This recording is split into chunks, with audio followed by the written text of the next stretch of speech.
کیا انبیاء اکرام کا بھی قیامت کے دن حساب ہوگا؟ ایک بھائی نے ڈرتے سوال بھیجا تھا میں چٹ کے اوپر کہ ہمارا تو حساب و کتاب ہو رہا ہے، کیا نبیوں سے بھی اللہ تعالیٰ پوچھے گا؟ تو سر اللہ تو اللہ ہے، باقی تو سب مخلوقات ہیں۔ تو اس میں آپ دیکھیں یہ وہ آیت پھر میں نے اس کے ثبوت میں پیش کی تھی، ویسے تو کئی ایک آیات ہیں۔ سورۃ المائدہ کا آخری رکوع پورا ہی عیسیٰ ابن مریم کی اور اللہ کی گفتگو ہے توحید کے حوالے سے، لیکن یہ سمجھ لیں جڑ جو ہے نا اس عقیدے کی قرآن میں اس آیت کے ساتھ فَلَنَسْأَلَنَّ الَّذِينَ أُرْسِلَ إِلَيْهِمْ، سو ہم ضرور پوچھیں گے ان سے جو بھیجے گئے تھے، جن کی طرف یعنی جو امتیں تھیں ان سے ہم پوچھیں گے، وَلَنَسْأَلَنَّ الْمُرْسَلِينَ، اور ہم ضرور پوچھیں گے رسولوں، یعنی امتوں کی بھی جواب دہی ہوگی کہ تم نے پیغمبروں کی دعوت پہ لبیک کہا یا نہیں کہا، اور پیغمبروں سے بھی اللہ پوچھے گا کہ تم نے ہمارا پیغام پہنچایا یا نہیں پہنچایا، یعنی دونوں کا حساب ہوگا، صرف امتیوں کا نہیں ہونا، پیغمبروں کا۔ حالانکہ اللہ کو تو پتا ہے کہ پیغمبروں نے پہنچا دیا، امتوں نے قبول نہیں کیا سوائے چند ایک لوگوں، لیکن پھر بھی حساب و کتاب تو ہونا ہے۔ اور بلکہ انبیاء کرام نے پھر امتوں کے حق میں یا ان کے خلاف گواہی دے دی۔ اسی کانٹیکسٹ میں وہ آیت ہے نا سورہ النساء کی آیت نمبر 41 جو بخاری و مسلم دونوں میں حدیث ہے، اس کانٹیکسٹ میں کہ عبداللہ ابن مسعود کہتے ہیں کہ نبی صلی اللہ علیہ وآلہ وسلم منبر پہ تھے اور آپ نے مجھے اپنے قریب بلایا اور کہا عبداللہ آؤ ہمیں قرآن سناؤ۔ حدیث بخاری میں بھی ہے، مسلم میں بھی۔ کہتے ہیں میں نے عرض کیا اللہ کے نبی علیہ السلام قرآن تو آپ پہ نازل ہوا ہے، میں آپ کو قرآن سناؤں؟ تو آپ نے فرمایا مجھے دوسروں سے قرآن سن کر لطف آتا ہے۔ تو عبداللہ ابن مسعود رضی اللہ تعالیٰ عنہ کہتے ہیں کہ میں نے سورۃ النساء کی تلاوت شروع کی۔ اب حضور علیہ السلام کا شوق دیکھیں، سورۃ النساء سٹارٹ ہوئی ہے اور آیت نمبر 41 تک پہنچ گئی ہے۔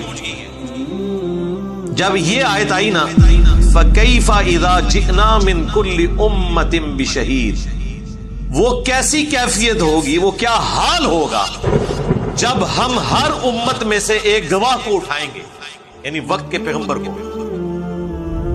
وَجِئْنَا بِكَ عَلَىٰ هَٰؤُلَاءِ شَهِيدًا، اور اے نبی ہم تمہیں گواہ اٹھائیں گے ان کے اوپر، یعنی اپنی اس امت کے اوپر۔ ظاہر ہے اس وقت تو مشرکین عرب ان کے حوالے سے بحث پوری امت کے اوپر۔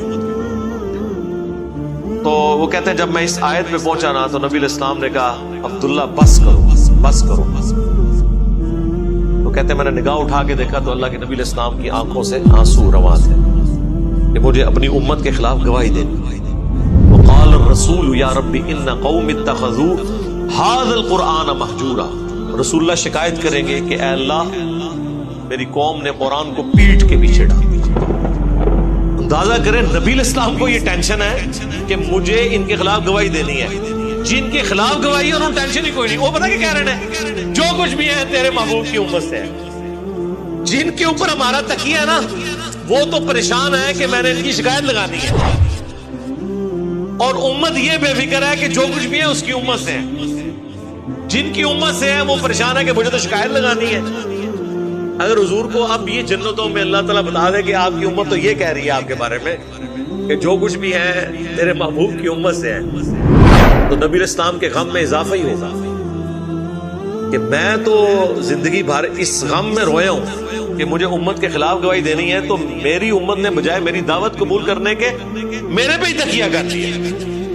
جو بخاری مسلم دونوں میں حدیث ہے نا، نبی علیہ السلام نے زکوٰۃ کے کانٹیکسٹ میں فرمایا کہ دیکھنا ایسا نہ ہو کہ قیامت والے دن کسی کی گردن پہ اس کا اونٹ سوار ہو جس کی اس نے زکوٰۃ دنیا میں نہیں دی تھی۔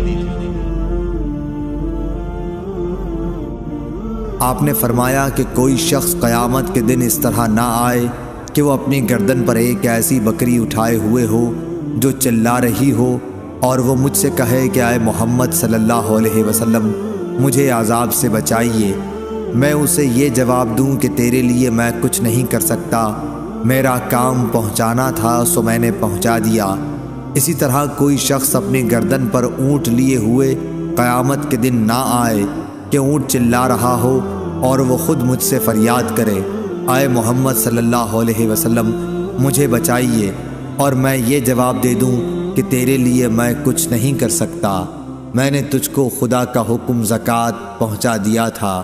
صحیح بخاری حدیث نمبر 1402۔